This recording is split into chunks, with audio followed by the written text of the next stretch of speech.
Live coverage of Election 2000. Tuesday night, starting at 8 Eastern, 5 Pacific, and continuing through Wednesday on C-SPAN.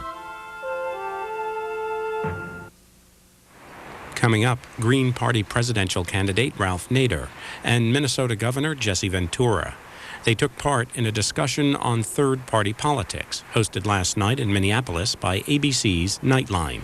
It's about an hour and 5 minutes.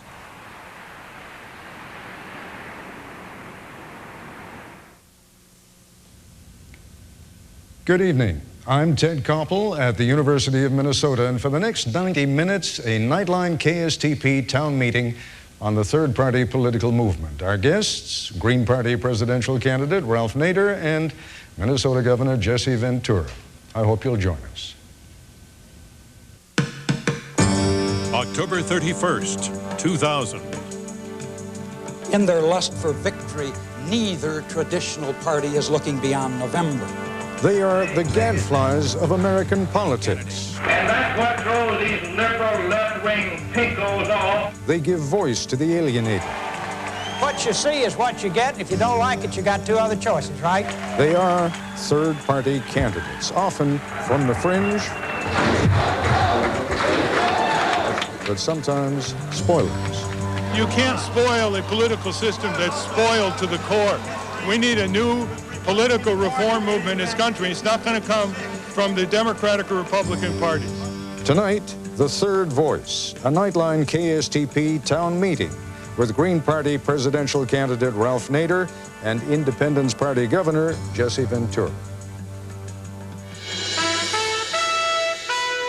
From ABC News, this is Nightline. Reporting from the campus of the University of Minnesota, Ted Koppel. And we are gathered this evening at the University of Minnesota in Minneapolis with Jesse Ventura, the governor of this state, who was elected as a third-party candidate, and with Ralph Nader, who would like to be elected President of the United States as a third-party candidate. How important can third-party candidates be, since they rarely ever seem to win any elections? Well, let's take the issue of Social Security. You don't win the White House without supporting Social Security, not these days anyway. But when the issue first appeared as a major plank in the political platform of a presidential candidate, it was denounced as pure socialism, which was fair enough, since Norman Thomas was, after all, the presidential candidate for the Socialist Party. That was back in 1928. Thomas would run in every subsequent election through 1948. And while he never came close to winning the presidency, he had an enormous impact on someone who did, Franklin Delano Roosevelt, who later made the notion of Social Security his own. So there's one third-party candidate who never won an election, but who changed our political landscape forever. Generally speaking, Americans seem to like the effect of the third-party candidates. When, in a Nightline poll out today, we asked, should there be more than two major political parties? The result of our survey was 53% yes and only 42% no. The biggest rap against third-party candidates is the fact that they are often spoilers. Democrats are sure that George Wallace cost them the presidency in 1968. Republicans blame Ross Perot for losing them the White House in 1992. This year, of course, it's one of our guests, Ralph Nader, who's driving the Gore campaign nuts. We'll talk about why a little later, but first a look at how from my Nightline colleague, Chris Bury. The car would suddenly and unexpectedly go out of control. In the 1960s, Ralph Nader was an obscure Labor Department lawyer and freelance muckraker. On a day just made for fun, this car is at its very best. But he built a national reputation when he exposed the dangers of the Chevrolet Corvair. Because the Corvair is an inordinately dangerous vehicle. In the 1970s, Nader railed against the exploding Ford Pinto. In the 1980s, he led the fight for mandatory airbags in all new cars. Now the perennially rumpled 66-year-old consumer advocate is crisscrossing the country, not only in his own quixotic quest for the presidency, but also to establish the Green Party as a viable alternative to the standard Democratic and Republican fare. Grilled tenderloin for fundraiser, $1,000 a plate. Campaign ads filled with half-truths, $10 million. Promises to special interest groups, over $10 billion. Finding out the truth, priceless. Ralph Nader, above all, is a political thorn in the side of the conventional candidates. In July, he crashed the Republican Party convention the night it nominated George W. Bush. Our democracy is being hijacked by large commercial interests against the interests of everyday people. And we've got to have political reform. Nader soon found himself kicked off the convention floor. You're more than welcome to stay in the building. They just don't want you on the floor. Never one to miss a media moment, Nader seized the opportunity to share his view of the Republican nominee. I think he's a conglomerate corporation running for president disguised as a person. But these days, Nader, a former Democrat, reserves most of his scorn for Al Gore. One day, a reporter came up to him on the campaign trail, and he was eating chocolate chip ice cream cone. And she said, "Mr. Gore, is that your favorite flavor?" He goes like this. Like, how many votes does the pistachio crowd have? Am I going to alienate them? Nader has drawn some giant crowds and a few star supporters at combination rally fundraisers like this one in Madison Square Garden.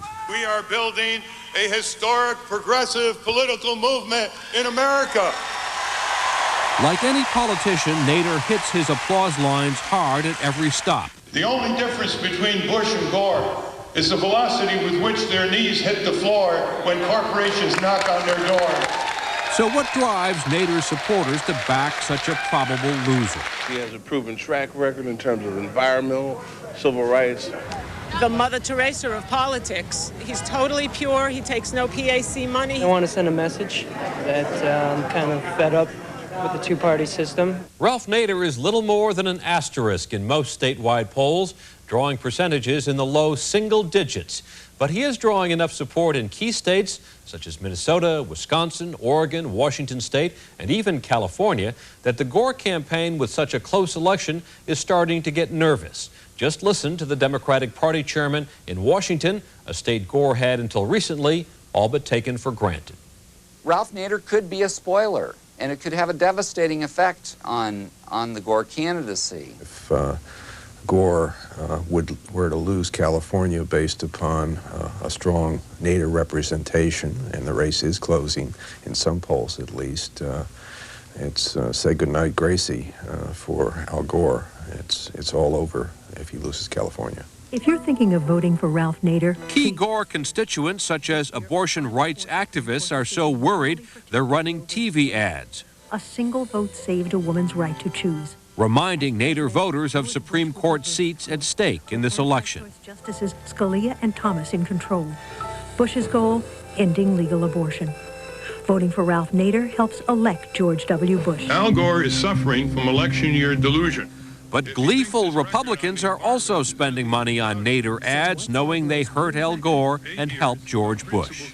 And promises broken. Ask Al Gore, why? Imagine the conceit of a presidential candidate saying that a vote for Nader is a vote for Bush. We all have to earn our votes. We're not entitled to anyone.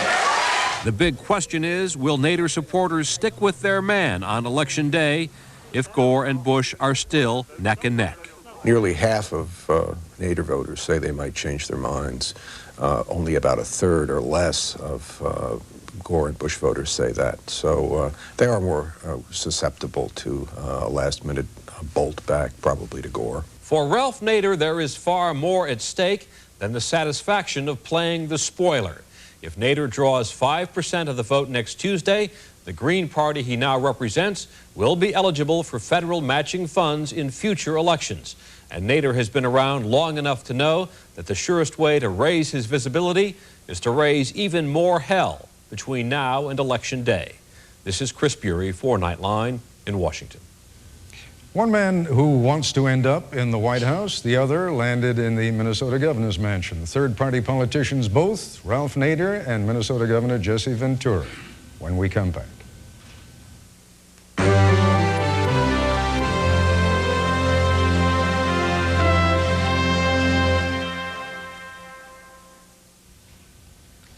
And joining me here at the University of Minnesota in Minneapolis, Minnesota's Governor Jesse Ventura and Green Party presidential candidate Ralph Nader.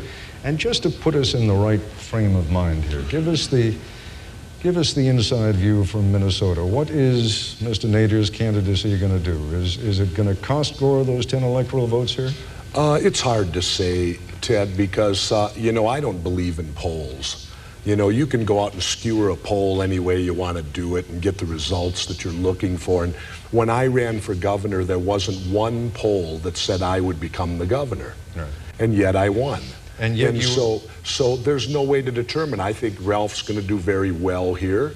Whether it flips it to the point where where Governor Bush gets the state or not remains to be seen, because during my candidacy, they told me I was going to elect the Democrat because I'm fiscally conservative and I'm socially liberal. And all I heard for 6 months was, you're going to get Hubert H. Humphrey elected here. Well, lo and behold, it was the opposite. Norm Coleman, the mayor of St. Paul, he stayed within the margin of error from the time he got the nomination till the election. Humphrey went from 46% to 28. I went from 10 to 37. So I ended up actually beating Skip Humphrey. So they don't know what they're talking about when it gets to that. Even when the polls are off, there was the chance that you could win. I think, Ralph Nader, you'd have to agree, there's no chance of winning. Right? I mean, that's not the point of your candidacy, is it? No, the point is to start a long-range political reform movement to address the people who feel left out, the people who are taken for granted, the people who voted for Jesse Ventura or John McCain or Bill Bradley or Ross Perot.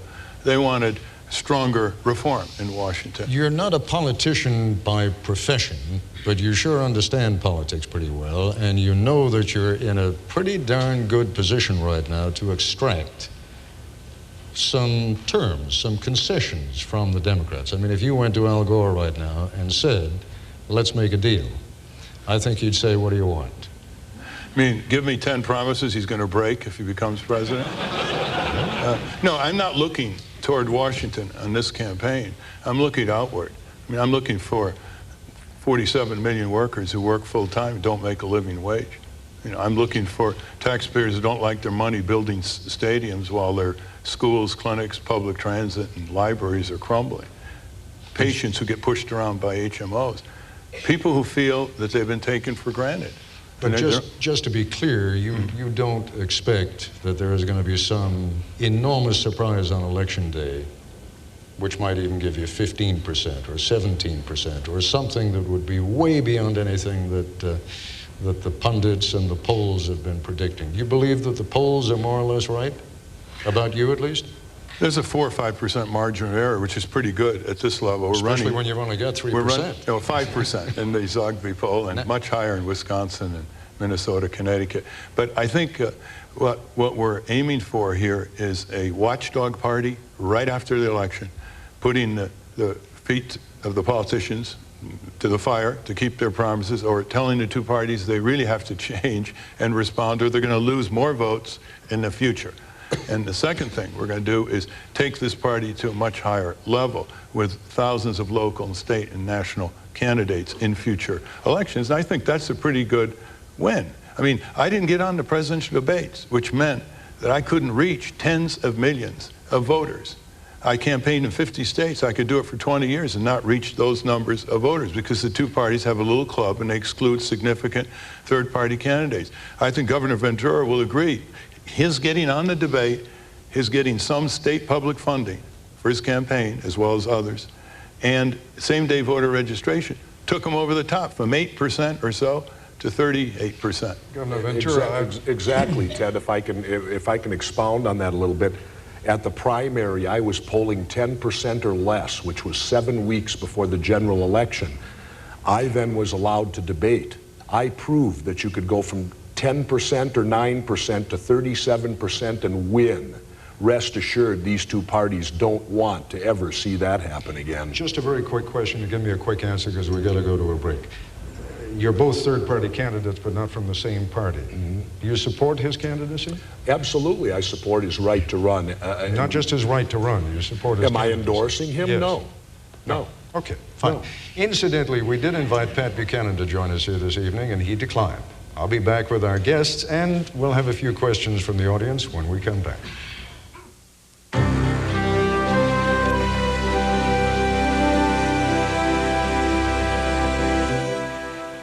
Not a dime's worth of difference in either party, and the Republicans say, oh, you're going to take votes away from us. What good does it do to put a Republican Party in who thinks the same way the National Democrats do? And we're back again with Jesse Ventura and Ralph Nader. And before we go to questions, Ralph Nader, I bet you never thought you'd sound like an echo of George Wallace 32 years ago. Not a dime's worth of difference. Well, I think he was talking about civil rights, maybe. He was talking about the difference between the two parties, and he didn't see any on any count. And you're saying essentially the same thing today. It's really a little different because big money now funds both parties, the same interests. They push them into look-alike positions on more and more issues, and then these two parties exclude citizen groups from having a role in Washington the way they did in the 60s and 70s in shaping a better country. So you're clearly not an ideological soulmate of George Wallace, but in that sense, you and he are saying the same thing? You're not going to get me to say that. All right, I want you to go ahead. Good evening, gentlemen. My name is Ken Cryer, and Jesse, a question for you. If in the future an independent party were elected president, how much success do you think they'd have in the White House based on the entrenched two-party system? And secondly, if over time we ended up with a third Democrat, third Republican, and a third independent in the House and Senate as an example, wouldn't we have even more congestion based on voting party lines and party pride? They get pretty informal here, first-name basis. Yeah, with the governor. That's all right. That was what was on all my campaign signs, so it just said Jesse, so I fully accept it. That's fine. I think the same thing would happen as you see here in the state of Minnesota. If your third party's a centrist party, which is where I sit. I'm fiscally conservative, I'm socially liberal. So I sit in the middle, and the Democrats are out here, the Republicans are out here. Eventually, when it comes time for them to compromise, they usually come to my position. The problem is it just takes them 3 months longer to get there. Go ahead, man. My name is Lita Maliksi. I'm a teacher for the Minneapolis Public Schools, Roosevelt High School. Roosevelt says hi, Governor Ventura. Thank you. Okay, so much for the question. Now that Thank you very class much. of 1969, Roosevelt. Right. Now here's my question, Mr. Nader. When the women of this country once again are confined to back alley abortions, when our tax money is diverted to parochial school vouchers, when our Bill of Rights is perhaps replaced by police state, all because President George W. Bush has appointed a few more Clarence Thomases, a few more Scalias to the U.S. Supreme Court. Will you look back with pride in what you have accomplished in this election? Well, since I opposed vigorously Scalia, and he was confirmed 98-0 in the Senate with Albert Gore joining all other Democrats supporting him, and so I opposed Thomas, and 11 Democratic senators joined to win for Thomas 52-48 in a democratically controlled Senate, I think I'm in a much better position to fight for those issues than weak-kneed Democrats who don't know how to fight anymore the way they did years ago, and are becoming more and more like Republicans, and they're becoming very good at electing very bad Republicans to control our Congress, like Newt Gingrich and Trent Lott. Let me quickly jump in with a follow-up, because you did a very neat job, almost a politician's job, of ducking that question. What she was saying is... No. What she was saying... Ted, I'm not in the business of electing Al Gore or George W. Bush. I'm in the business of building a political reform movement where you would never have to worry about those things again, because you don't have fighters for those causes in Washington. But that could take many years, and what this lady is asking you is, how are you going to feel, are you going to be proud if, in fact, George W. Bush is elected president because of the votes that you got in some key states? Let me put it this way. George W. Bush will be as damaging to your issues as his father was in the late 80s. That's what you're going to get. Let's not turn this guy into a Genghis Khan. First of all, he doesn't know much. Second of all, he's lazy. And third, he avoids conflict. Those are all assets. And finally, if Al Gore cannot be a bumbling governor from Texas with that terrible a record, what good is he to begin with? All right. We have to build a movement in this country. With that milquetoast response, we've got to take a break. I'll be back in a moment. And we're back once again with Governor Ventura and Ralph Nader. And Governor Ventura has a small compliment he wants to pay me and all my colleagues back in Washington. Right? Well, what I'd like to know, Ted, is why whenever you get a third-party candidate, you go after him, you focus, you demand answers. And yet when I watch you with the Vice President and Governor Bush, they can give you these spin-doctored answers, spin around and tap dance everywhere they want to go, and nobody ever pins them down like you are Ralph Nader tonight, were you calling watching? him milk toast. No, I was teasing him, as you know. That's not milk toast, is it? Were you watching last Tuesday? Were you watching last Friday? I was on a trade mission down in Mexico doing my job. There you go. Instead of campaigning around the country like other governors do for a year and a half, I was working. That's why the good Lord. That's why the good Lord. That's why the good Lord made VCRs, Governor. Oh, well. All right. That's why there's Monday Night Football. That's why there's Monday Night Football. we may see him on Lambeau Field, all those candidates next Sunday. All right, we're going to have to take a short break now, and we will be right back.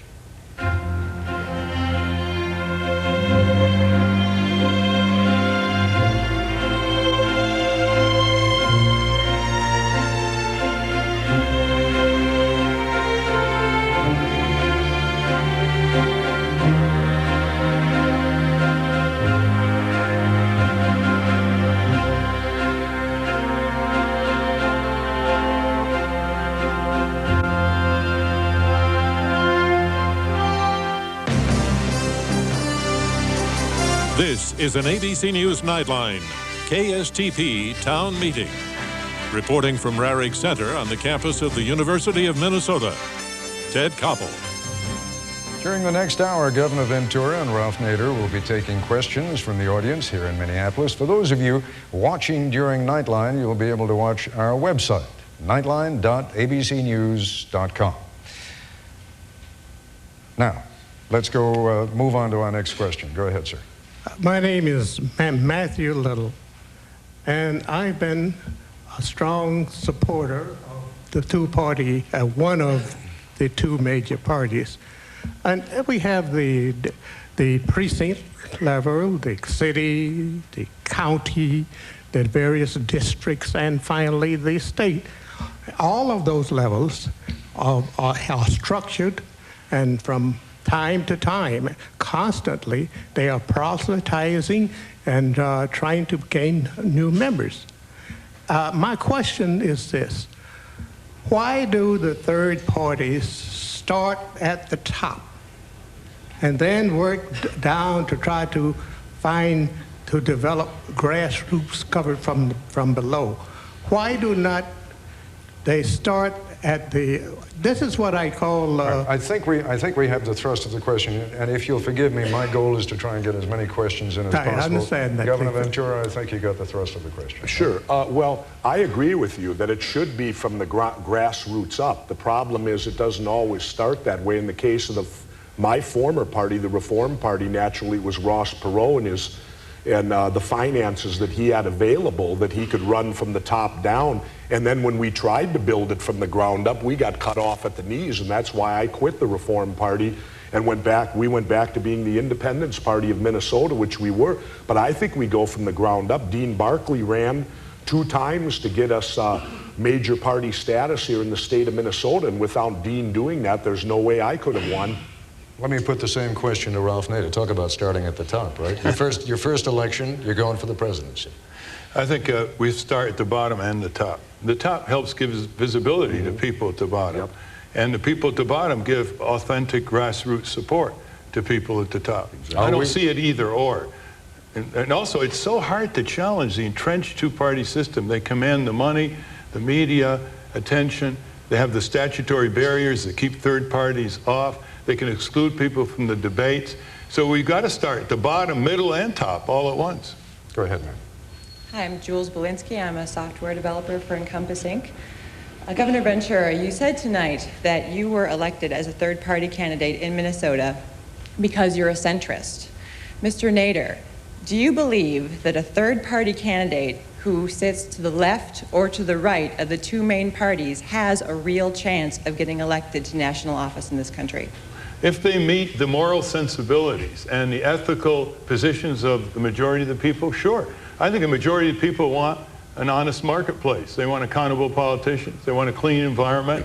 They want taxes used efficiently. And they want power. I really think that they feel they're losing control, people in this country, no matter what label they put on themselves, conservative, liberal, moderate, over everything that matters to them. Their schools, their government, their workplace, their marketplace, their human genes, their personal privacy information whirling around the world in some computer database. And that's what we're appealing to.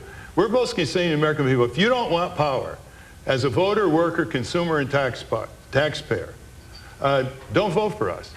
If you like it the way it is now, you got two choices.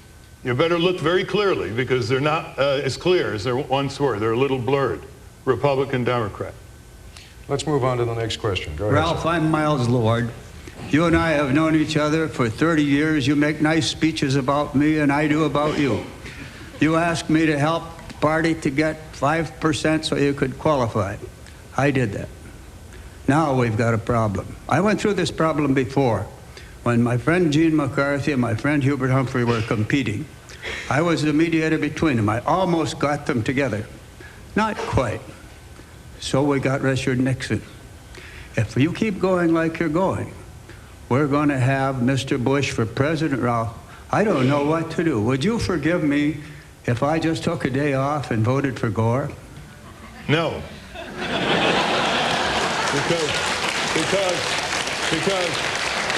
Because knowing you, I know that you look at that as the least worst, the lesser of the two evils.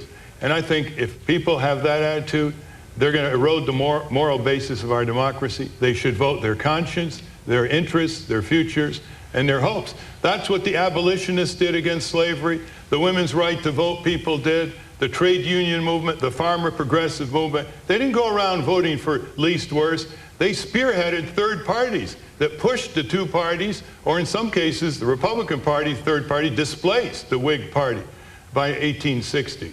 I can't understand saying to anyone who tries to improve their country, and tries to do things better in accordance with a large number of people who are disgusted with politics as usual, being called a spoiler. I think a vote for Gore is a vote for Bush, because it takes away votes from me.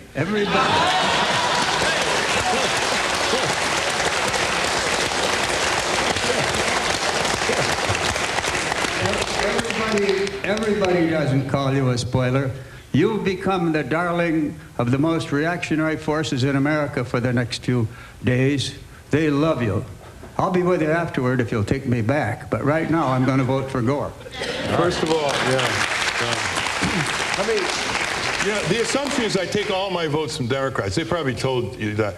We take votes from Republicans, non-voters coming back in the system, young voters voting for the first time, independent voters, and Democrat voters. It's not all just from the Democrats. Ralph, they told me I was going to take all, because I'm fiscally conservative, I was going to take all mine from the Republicans. And it turned out to be the opposite. When it got down to brass tacks, I took all the votes from the Democrat, and Humphrey finished third. At the risk of getting slammed to the mat once again by my friend to the right here,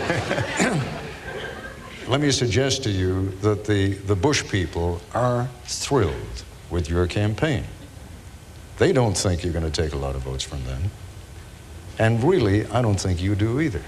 I'm just looking at the polls. Every Republican vote I take 2 Democratic votes, and I take 2 independent votes. I'm going to try to bring more people into the system. Look, the least of 2 evilisms, as Rabbi Lerner pointed out in a brilliant article in the October issue of Tikkun, there's a slippery slope there. If people start tactically voting, you know what they're going to get? Every 4 years, they're going to get both parties getting worse, because you legitimize the least of the worst. Both of them look back, say thanks very much, and then they get worse, pulled by this big corporate money that's dominating Washington. Everybody knows it. Republican McCain, Democratic Wellstone. They all know it. And somebody's got to do something about it because they're all trapped in it. They don't want to unilaterally disarm. How many times have you heard that? They have these huge fundraising dinners with the same corporate lobbyists at the same table, Democrat, Republican. We've got to put an end to it because we're not solving problems in this country. We're not taking the problems on the shelf and putting them to work.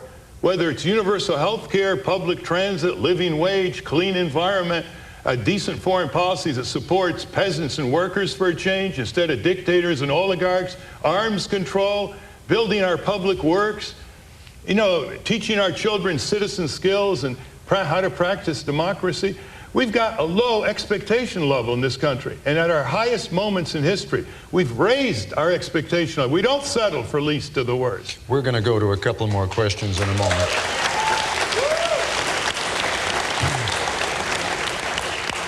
I just want to pose one question to you now.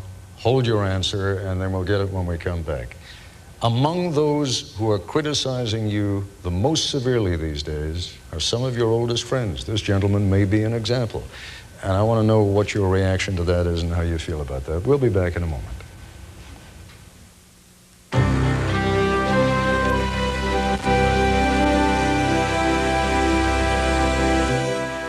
We'll be down in the trenches, under the hood, working on fixing the old car to get it back on the road. Now, question is, can we win? Absolutely we can win because it's your country. Sense a little nostalgia out there. I asked you just before the break, Mr. Nader, how you must feel when some of your oldest allies, some of your closest friends, clearly are panicked by what you are doing and are actually starting to lash out at you pretty hard. Well, a lot of them are out of the citizen movement and they're working in, you know, corporate law firms or government agencies. You know, you have to be in Washington, Ted, in the last 20 years and see how our citizen groups and a lot of others fighting for the environment, women's rights, consumer protection, pro-labor, anti-poverty are being shut out. We just cannot have a chance anymore. I could not have moved the Congress to build safer cars or pass the Freedom of Information Act.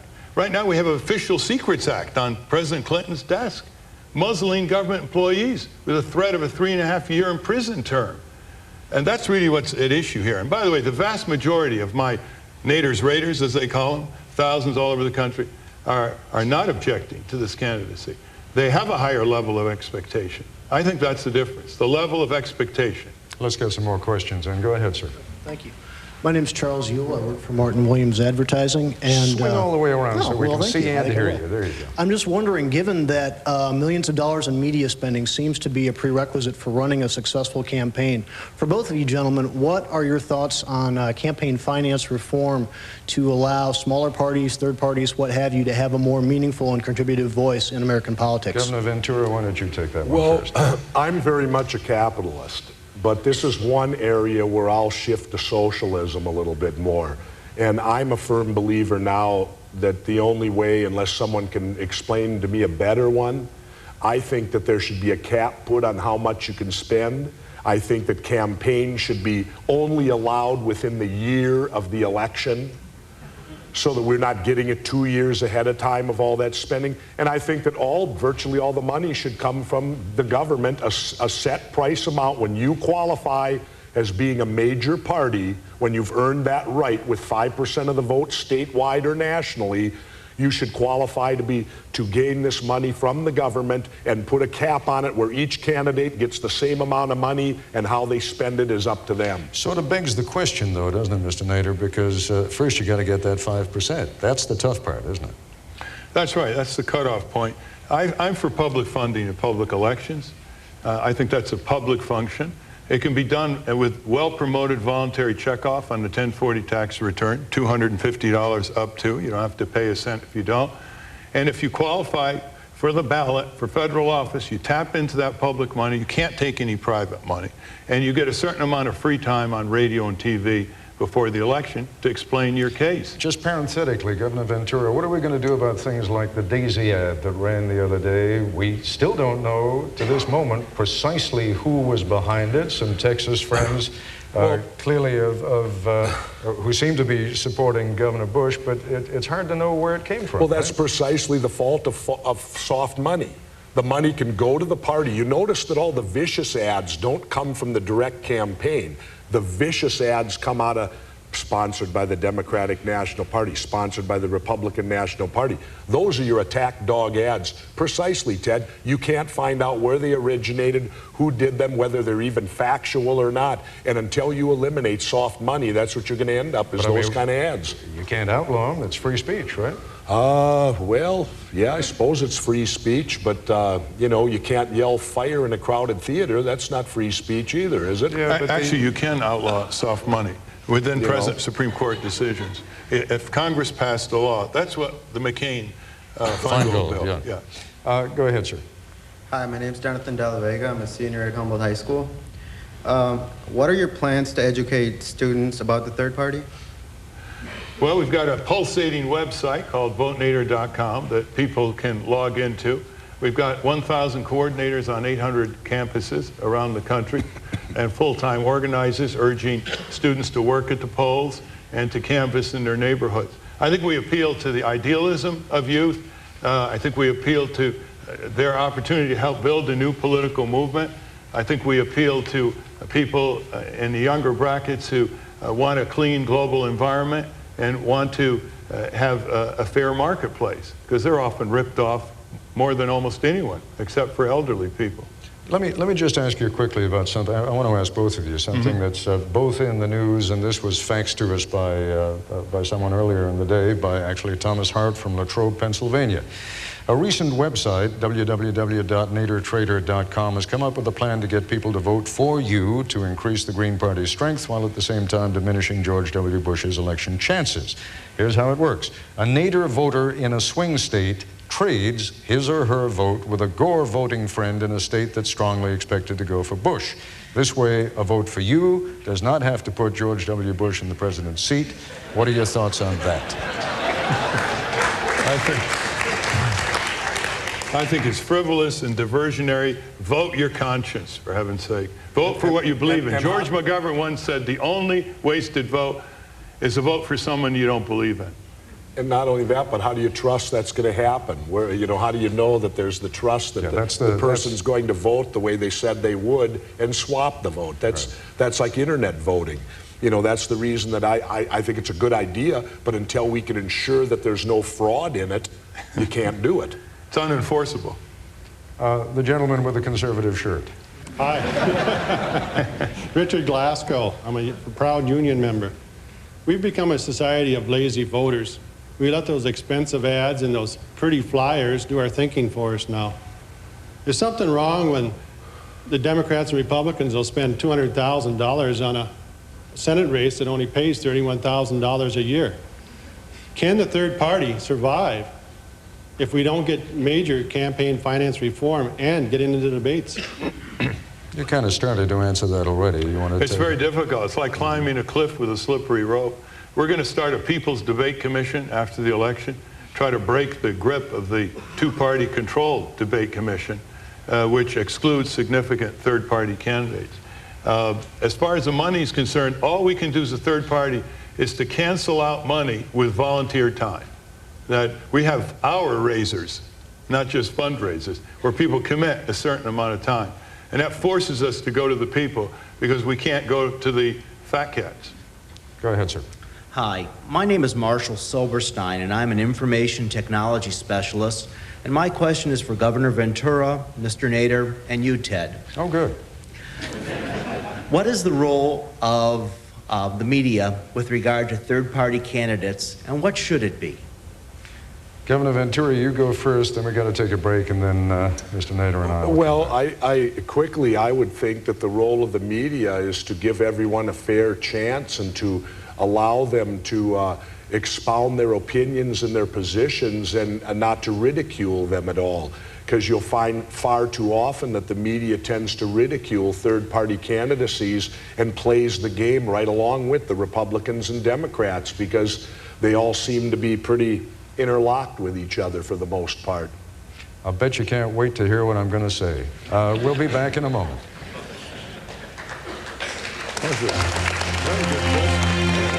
This ABC News Nightline, KSTP Town Meeting will continue in a moment.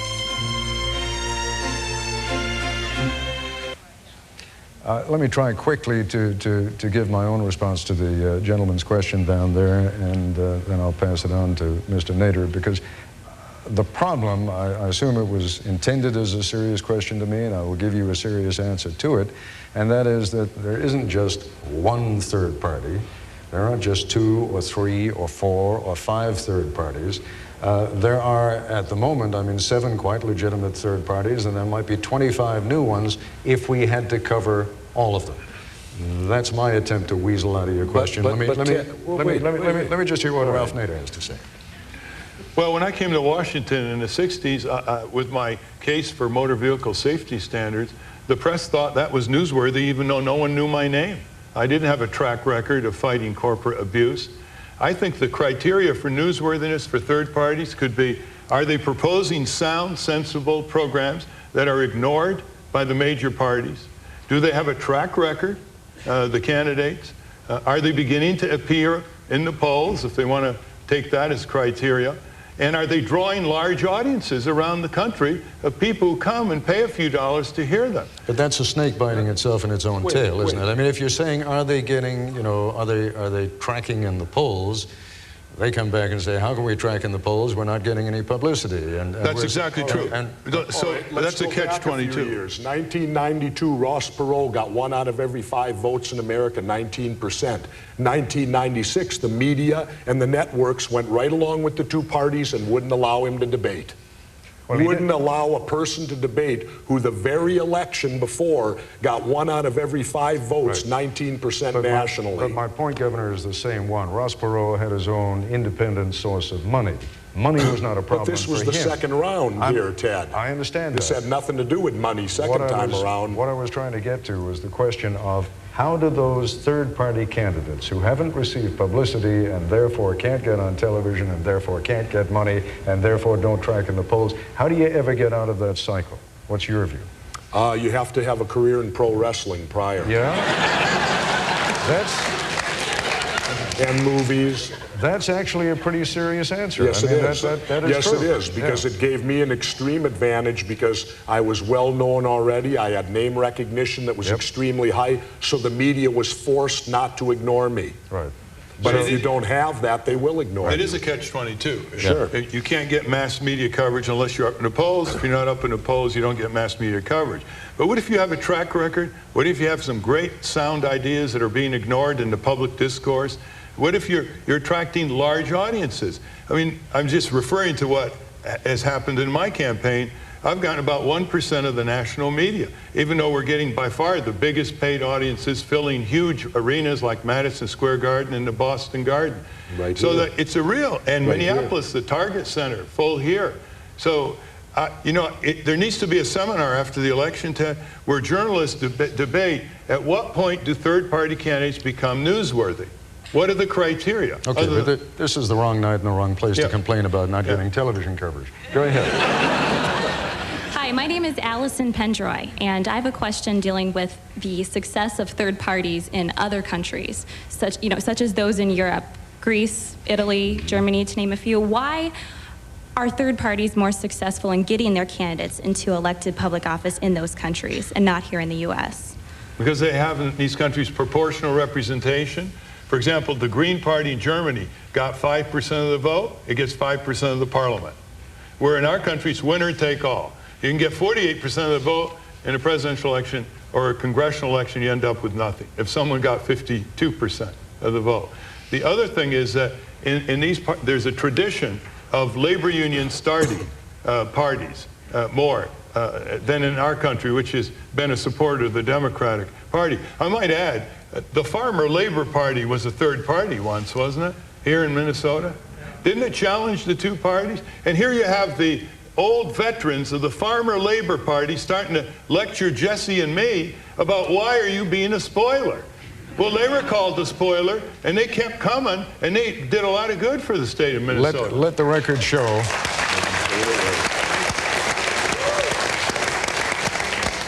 Let the record show that your old friend out there got a good chuckle out of that one. Go ahead.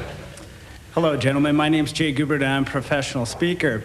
The Republicans seem to want to let us... A professional what? Professional speaker. Okay. The Republicans seem to want to let us control our money, but they don't want to let us control our morality. The Democrats want to let us control our morality. They don't want to let us control our money. My question to you is, can we control all of it? Well, I fit the other mold. I want you to control your money and your morality. Yeah. I'm fiscally conservative, socially liberal. There you have it. Exactly. Exactly. Ralph Nader, let me read you another. This is another fax that we got earlier today from Catherine Haddad in Minneapolis. From here, Mr. Nader, I'm a hardworking Arab American who has felt that the U.S. policy in the Middle East has been biased against Arabs, and that the policy at home has been exclusive as well. For example, airline profiling, which unfairly discriminates against us.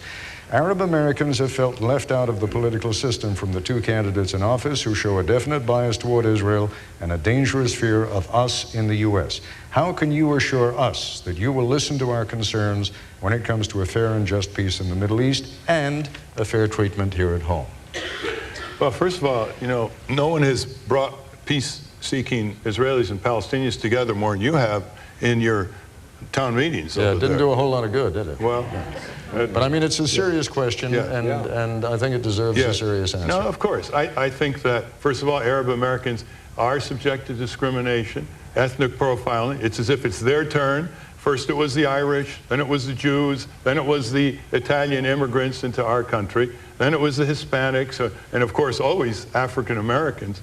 So I think they've got to go the same way. They've got to fight for their rights, and I think there is a bias among major politicians on the Israeli-Palestinian issue. And I don't think that's being very friendly to Israel, because I think the only way you can get a peace process and be an honest broker as the United States is not to take sides and to demonstrate that Israeli security is not incompatible with Palestinian statehood, and to demonstrate, unlike Al Gore, that you can't be friends with Israelis unless you're friends with Palestinians. You can't be friends with Palestinians in this hot conflict now without being friends with the Israelis. You cannot take sides, and I think Al Gore is taking sides. Let me just get you back to the question, though, because the question was, what the lady wanted to know was, how can she be sure that you're going to support those interests actively? One is, I've been a longtime fighter for civil rights, going back to my years at law school at Harvard, and I've got a record to prove it. We're the leaders, for example, in pushing insurance companies and banks from withdrawing from low-income neighborhoods and redlining them and dooming them to decay. And second, I am an Arab American. So I'm not going to discriminate against myself, I can assure you that. All right. We're going to take a short break. We'll be back in a moment with Ralph Nader, Jesse Ventura, and our audience here in Minneapolis. I believe and I hope that one day we can take America back. And that is why we're building this Gideon's Army, and we're headed for Armageddon to do battle for the Lord. And we're back once again, and I understand you have another foreign policy question. Go ahead. My name is Clyde Billington. I'm a history professor at Northwestern College. One of the traditional problems that third parties have had is the fact that they tend to concentrate on domestic affairs. Ralph, you started talking about foreign policy, and I know you are Lebanese and Arab American. My question has to do with the status of Jerusalem, a very thorny foreign policy question today. Well, if I had to answer that, I'd win the Nobel Prize. But I think there's got to be a presence. It's a holy city for three religions. They all recognize that for each other. And I think that the Prime Minister of Israel is beginning to recognize, under a lot of pressure, that there has to be a presence in East Jerusalem for the new Palestinian state if it's ever established. So they're moving in that direction. I don't think it's a security issue. I think it has to do with long traditions of which religion has Jerusalem, and that goes through many centuries. Go ahead, ma'am. I'm Ivy Chang. Mr. Nader, how do you promote yourself differently to minority communities to obtain their vote, given the tight presidential race, and given that many minorities are apathetic to American politics? Well, I think that's the reason. They're not participating as much as they should, and they've got everything to gain if they do participate. And if our campaign brings more minority voters out, Hispanic, African American, Oriental voters, that's That's still all to the good. Do you think parents had go ahead, follow. Pardon? What do you do differently that you would not do with majority voters? Well, wherever they're discriminated against, there's marketplace discrimination, there's a lot of ethnic profiling, there's a lot of lack of enforcement of consumer protection laws in places where people of color, often poor, live. Terrible rent-to-own rackets and payday loan, horrendous interest rates, landlord abuses. We have a record of paying attention, documenting, and pushing prosecutors to enforce these laws. The same is true for universal health insurance. Who does that help? Mostly poor people who are disproportionately people of minority background. Has this been effective? Whoa, whoa, whoa, hold on just a second here. You've had 3 questions now, but go ahead. Has it been effective? Yeah, so the Community Reinvestment Act, yes, it's been a success, and it's largely because of our work and the work of neighborhood organizations. We have computer maps in every city showing where banks pull out of areas and don't provide mortgage funds, and we equip neighborhood groups with the information to fight that. Governor, anything you want to say on this issue? No, that's federal stuff. I'm just a governor. Question everyone wants to know is for how long? Go ahead, sir. When I start answering the questions. All right, then we'll know. Good evening. My name is Steve Scher, and I'm a writer and editor in Minneapolis. If recent history is a guide in this coming presidential election, perhaps 1/2 of eligible voters won't even vote. So instead of talking about third parties stealing votes from one of the major parties, what can we do to boost the electorate and get more people voting? I wish that it was like baking a cake. I wish there was a recipe that I could tell you that this is what you do. You add, you know, a cup of flour, a 1/2 cup of sugar, 350 and all that. But when we started our candidacy in my barn, when we met there and decided that I was going to run, we knew that we felt positive we could win because 50% of the people, like dividing this room in half, were potential customers. Then we realized that we had to specifically zone in on certain areas, which for us were young people, 18 to 24, came out like never before when I ran. But it's very difficult to say what'll do it. The best thing I can tell you is straightforward talk and honesty is the best thing to get the disenchanted voter to come back and be part of the system. Not these career politicians, spin-doctored, second generation, what you have today. You know, there was a wonderful 1970s movie with Robert Redford called The Candidate. You probably saw it.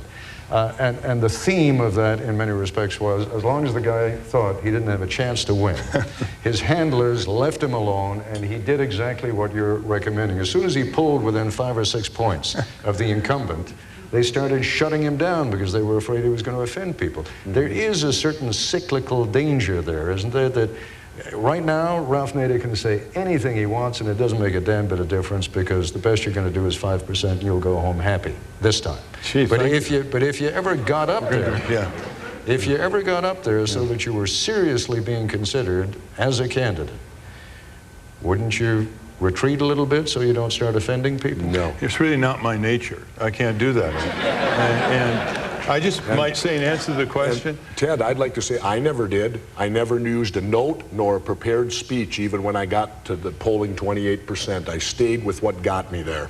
I might say it's a serious question, quick answer. Nobody has the answer. Like Jesse said, there are all kinds of studies. How do you get the vote out? But I think several things quickly. Same day voter registration. One reason why the vote turnout in Minnesota is higher than around the country. People can go on election day, register, and vote. The second is we have a lot of exciting issues on the referendum ballot. So people don't just vote for candidates, but they vote on issues that are of concern for them. And third, here's my favorite, binding none of the above. So if people don't like the candidates on the ballot, now they only stay home because in America you can't go to the ballot and vote no. You only have to vote yes. With binding none of the above, you can go down to the voting booth, vote none of the above. If it wins, it cancels that line, sends the candidates packing, and orders new elections and new candidates in 30 days. So that eliminates the excuse of non-voting. I like that.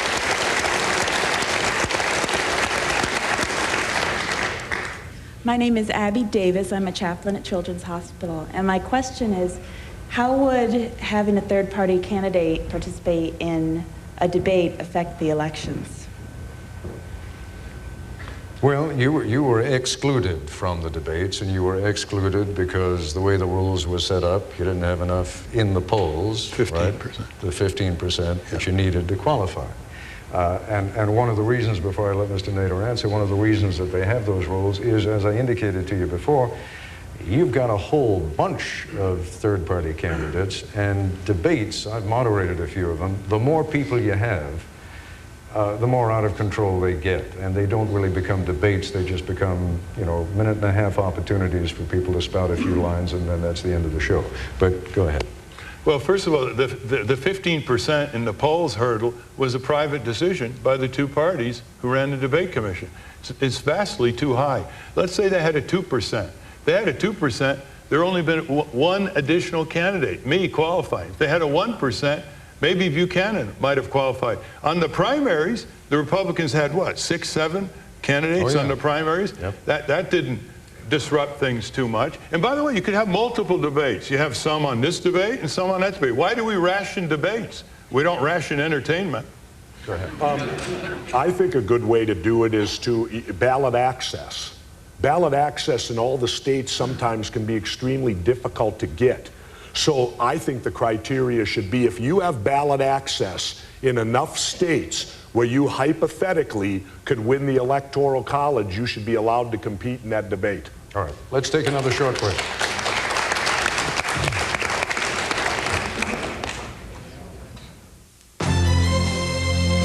This ABC News Nightline, KSTP Town Meeting continues. Once again, Ted Koppel. And let's go right to the next question. Go ahead. My name is Lisa Dish, and I'm a political scientist at the University of Minnesota. This is a question for Mr. Nader. A union leader stumping for Gore recently called a Nader vote a costly protest. Some of us are willing to spend that, no matter what the cost, because we think it would be worth seeing the Greens build an alternative to the two-party duopoly. But what I need to hear from you is what the Greens are doing now to make the party more than a campaign vehicle for your presidential run. Well, they're recruiting more candidates, setting up more offices, building the apparatus, and they're going to file for national party status after November with the Federal Election Commission. Beyond that, they're going to link with citizen groups on the ground and support and lead their efforts instead of just being a money machine. This business of a protest vote is rather irritating. This is what this country is all about. Anyone who says to a third-party candidate, you're going to tilt the election for one of the two major parties and get out. They're really saying, we don't want any more new starts. We don't want any more political regeneration initiatives. That's what they're saying, but they don't want to say that. They just want to say, you're hurting my candidate, as if I have an obligation to elect one or the other, but because I'm in the race. No, we all have to earn our votes. We're not entitled to them. So anybody who ever says again to a third-party candidate, you're going to tilt the election to one or other of the major parties, you say, what you're saying to me is I shouldn't have a chance to compete. And that's pretty un-American, if you want to use that phrase. Let me just not having a chance to compete. Let me add something, if I may, about the union. May Shunk and I were the only two vested union members to run for governor and lieutenant governor of Minnesota, yet we couldn't get one union endorsement.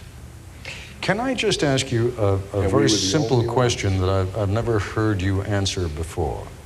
Do you really want to be president?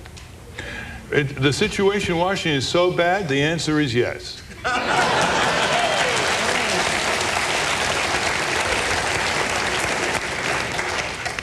First of all, Mr. Koppel, welcome to Minnesota. Thank you. And it's a great honor to have all three of you here. My question deals with the positives and negatives of internet campaigning. What do you feel are the possible uses, both positive and negative? Is this the new form of grassroots campaigning? And how would it work? Governor Ventura. Well, I think my campaign was the first one that really exposed and used the internet. And I found it to be a great advantage for a third-party candidacy because it only took you about, what, $75 to set up a website. And as long as you had people there who would put their time in, as Mr. Nader said, and the hours in, we built the best website in the whole governor's race. And when we did our tour Minnesota the last 72 hours, we used that internet to where people could get their photos with me, and an hour later go home and see them on the internet. People could track us throughout the whole state of Minnesota. I think it's a very positive mechanism that should be used and exploited because it doesn't cost a lot of money and everybody has computers. Now, on the negative side, there's no way to ensure what you're reading on there is factual. So you've got to bear that in mind and consider the source of what you read. Is it really from the candidate, or is it a subversion to make the candidate look bad? So that's the negative side that I see to it. We've got to take another short break. We're coming down to the final couple of segments here, and they're running a little bit shorter, but we'll be back in a moment.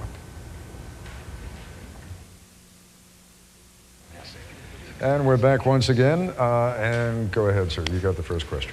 Good evening. My question's for Mr. Nader. Mr. Nader, according to your financial disclosure report, you own stock in the Fidelity Magellan Fund, and I'd like to know how you justify owning stock in corporations that you criticize as a candidate for the Green Party. Well, when you're in a mutual fund, you don't own the stock. The fund owns stock directly in 7,000 companies, and the ones you find offensive, I have fought for many years. Occidental Petroleum, for example, Raytheon. So as long as you stand up and fight these companies, you can't be accused of anything but a conflict against your own financial interests, which more people should engage in. Let's see how many more questions we can get in the few minutes we have left. Go ahead. Hi, my name is Jeff Lamonaco. It's a question for Mr. Nader. You mentioned earlier about being a watchdog for the president. Can't you be a more effective watchdog for a Democratic president than for a Republican? No, I think we're going to watchdog both of them. I think that the Democrats' backbone is going to be stiffened because of the Green Party coming out of the election with millions of votes. And it's going to have to pay more attention to its progressive wing, which has been ignoring because up until this year, progressive Democrats had nowhere to go. But right-wing Democrats or conservative Democrats can always bolt to the Republican side, and so they get catered to. I think that's going to change the complexion of the Democratic Party for the better. But that seems to me to be a reason why you would hope for a Democratic president. No, because without a progressive political movement with millions of votes, nothing happens. Both parties get worse because there's no heat on them. And I think that's a great idea because then those right Democrats will become centrist and they'll join the centrist movement along with the left Republicans who ought to also. You seem just like a combination, not so much a centrist. But. Well, I am. I pick the best from both. Go ahead, sir. I'm Jay Lyons. I'm a financial manager for a charitable organization. There's a system used in Ireland, Australia, and a number of other places called an instant runoff voting system that allows the voter to rank the candidates. For instance, perhaps I would say Mr. Nader's my #1 choice, Mr. Gore's my second, Mr. Bush is my third. No candidate can win by plurality. They must have a majority. This eliminates the whole spoiler question. And my question is for Mr. Nader, would this make sense as part of the platform of the Green Party to try to get this kind of electoral system? Yes. And for Governor Ventura, would you support this if we were to try to use this in the next gubernatorial election in Minnesota? Yes, absolutely, but good luck having the Democrats and Republicans. They wouldn't even let you vote on unicameral. Let me just ask you quickly, Mr. Nader, how would that work with the electoral college system that we have? Well, it would work best without it. Yeah.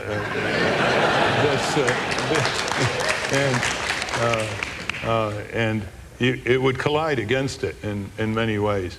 But let's put it this way. If in Minnesota you had me as the first choice, I didn't make it, and the others did, then that would trigger the electoral college.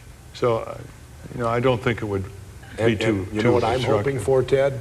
And I've said this publicly. I hope that one of them wins the popular and the other one wins the electoral so we can finally bring to a head which way we want to elect our president, because I personally wanted the popular vote, not the electoral college, and it's time to change it.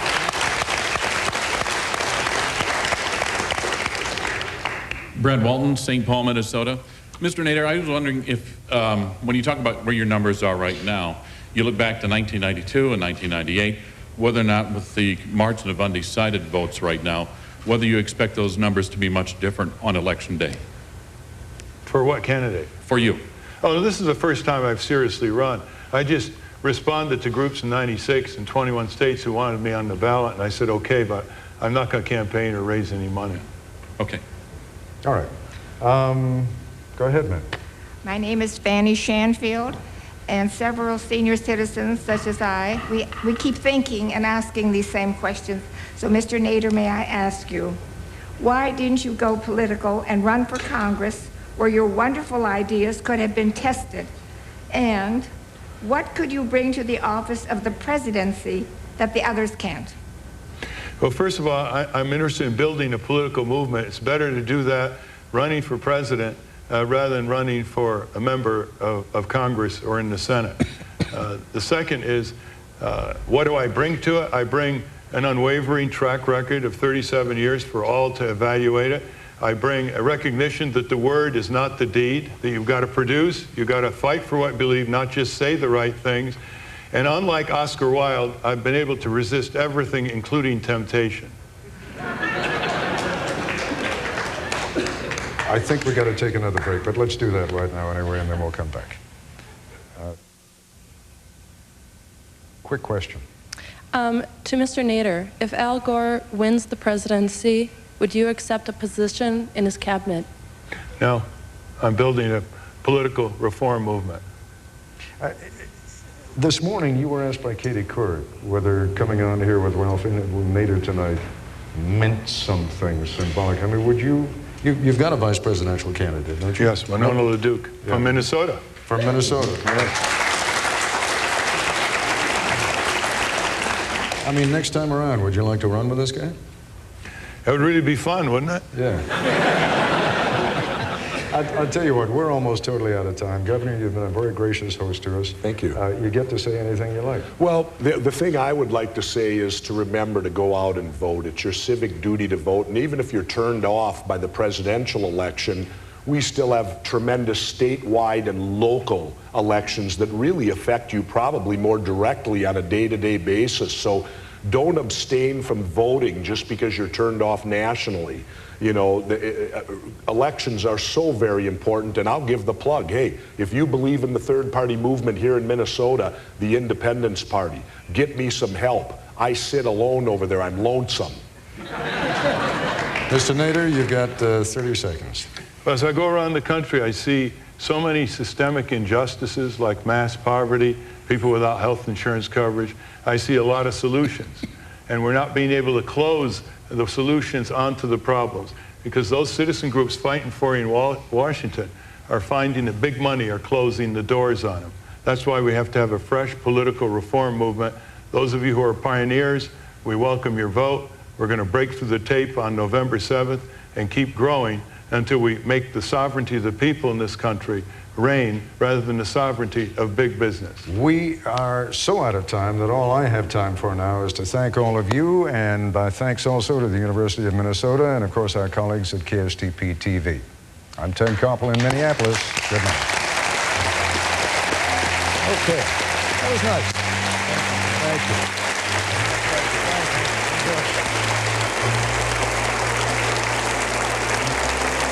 From Rarick Center on the campus of the University of Minnesota, this has been an ABC News Nightline KSTP Town Meeting.